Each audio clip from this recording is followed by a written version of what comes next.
আমি বঙাইগাঁও জিলাত যিখিনি গৰিয়ামৰীয়া দেখি লোক আছে আমি বিজেপিক ভোট নিদিবলৈ আহ্বান কৰিছো। আমি লাগিলে নটাত দিম, আপোনালোকক ভোট দিয়া নহয়। গোটেই অসমতে কিন্তু এই ব্যৱস্থা আমি তৈয়াৰ কৰিম। তেওঁলোকে নাভাবিব যে আমি এনেই বহি থাকিম। গোটেই অসমত গৰিয়ামৰীয়া দেখীসকলে জিকাব নাপাৰিলেও কিন্তু হেৰুৱাব পৰা ক্ষমতা আছে। গৰিয়ামৰীয়া দেখি লোক এনেকৈ অসমৰ বিভিন্ন ঠাইত কিন্তু আছে য'ত বিজেপিক কিন্তু ভোট নিদিয়ে, এই কথা কিন্তু স্পষ্ট। এইখন অসমত থলুৱা ইছলামধৰ্মী লোকসকলক অত্যাচাৰ কৰিব আৰু গৰিয়ামৰীয়া দেখি লোকসকলে সহ্য কৰি থাকিব, এই কথা কিন্তু মিছা কথা। গোটেই অসমত গৰিয়ামৰীয়া দেখীসকলে জিকাব নাপাৰিলেও কিন্তু হেৰুৱাব পৰা ক্ষমতা আছে।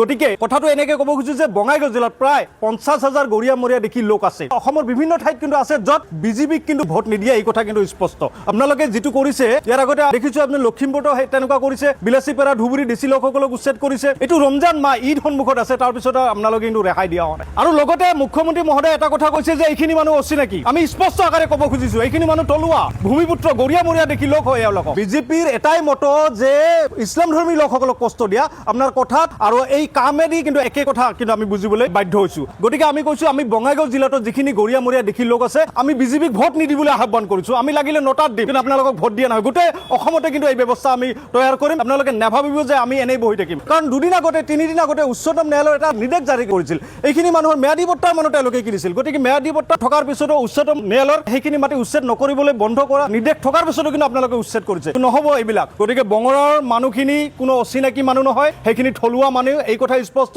বঙৰাৰ মানুহখিনি কোনো বাংলাদেশৰ পৰা অহা নাছিলে, বঙৰাৰ মানুহখিনি কোনো অবৈধ বাংলাদেশী নাছিলে। এই লোকসকলক যেনেকৈ আপোনালোকে অত্যাচাৰ কৰিছে, অনতিপলমে পুনৰ সংস্থাপন দিয়াৰ কাৰণে গৰিয়ামৰীয়া দেখি আমি আপোনাক দাবী জনাইছো। অন্যথা গোটেই অসমতে আমি বিজেপিক ভোট দিয়াৰ পৰা বৰ্জনত থাকিম।